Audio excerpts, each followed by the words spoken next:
Hi there, my name is Jake, And I'm Ryan. and we're here today to talk to you about The Lord of the Rings. Now, when many people hear the words Lord of the Rings, there are a lot of different connotations that come with that. Some of you might be thinking of Peter Jackson, some of you might be thinking of the animated series, and some of you might be thinking of Ian McKellen. We're here to talk to you about the two very different versions of The Lord of the Rings and why one of them is much better than the other. Now, about 30 years ago, an attempt was made at an animated Return of the King. However, it totally sucked because it was made so comical in nature that its themes couldn't be taken seriously. Now, here today we have a couple of different clips from both different movies, and we want to show you to prove why, in fact, the live-action version is much better than the comical, frivolous animated series. So, let's watch this first clip. What was that? What the hell? I mean, her sword sparkled. I'm sorry, but when you go at a big fell beast like that and your sword sparkles, it's very hard to take you seriously. And furthermore, the Witch King went down with like 2 hits. Mary stabbed him in the back, and then Eowyn just kind of swung her sword where his head should be, and he went down. I mean, the Witch King is supposed to be the embodiment of evil, and him going down in 2 hits like that, it's very hard to take him seriously. And how about the beast's head not falling off? Yes. In the book, she chops the beast's head off. Now, I don't know about you, but I sure like those ping pong noise sounds, though. Oh, and he hit the ground like that? Whoop-de-frickin-do! High score. No! Let's see how it actually should have happened! Now that was awesome. Now notice here the little things that Peter Jackson uses to make the Witch King seem more evil. You got his evil face mask, you got his inhuman screams, and notice you also have the death throes of the fell beast when she chops its head off. Now this associates it with the snake, and what animal is commonly associated with evil? Bunnies! Easter is okay. Yes. Now, one thing that I have a major grievance against the cartoon version is that when the Nazgul, which is the Witch King guy, he's riding on a dragon-like figure. Now, one thing you might notice in the cartoon version is that when he goes down, the Witch King of the Nazgul just kind of looks over at his dragon-like figure like, meh, oh well, I'm gonna go kill this girl over here. No! If you are riding on a majestic dragon-like creature and its head just got chopped off, no, you are going to go and you are going to be pissed about that. I mean, seriously, in the live-action version, that part added character and definition to that character. Now take a look at this next clip of the fight between Saruman and Gandalf. Now, Ryan, I don't know about you, but I feel like I was just on LSD for the last 15 seconds. I gotta admit, man, I was pretty zonked out there for a while. But that brings up a good point about this scene, is how slow it is. I mean, this is Saruman's betrayal, a pivotal scene when he shows his true colors. But there's at least 5 seconds between each line, and the movements are excruciatingly slow. It's just Awful. It's like Saruman's just going through the motions. I know.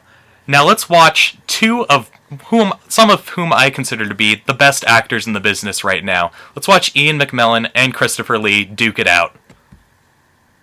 How about those 2 gems? I mean, whew!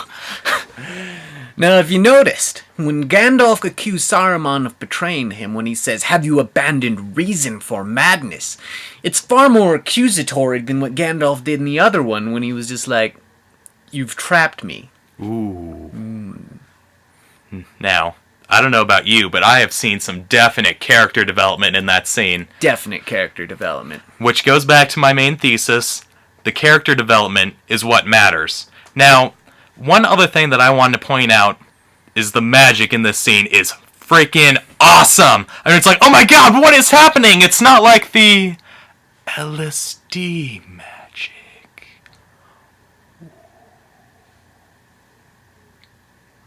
Now, for my last point, I want to bring up one of the most famous and notorious characters in The Lord of the Rings, Gollum.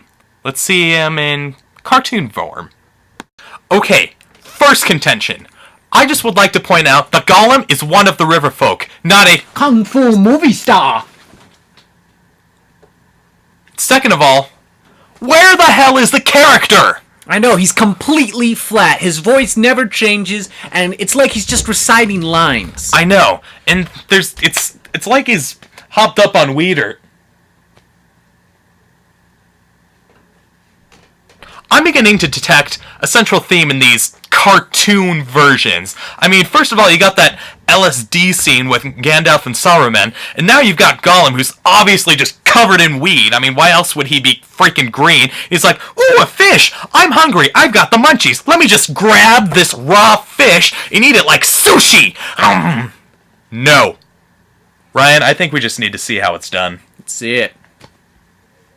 Okay, first of all, that Gollum was awesome. That Gollum was definitely a tortured soul. The cartoon version is far more relatable to children. No. Those are not relatable to children. Those are scary. That Gollum gave me nightmares as a child. But the cartoon is so much more interesting, Precious. No. Those crummy cartoon versions are why we're doing this blog in the first place. It was me. The blog survives because of me. Not anymore. What did you say? This is my blog. This is my project. I don't need you. What? Leave now and never come back. No! Leave now and never come back.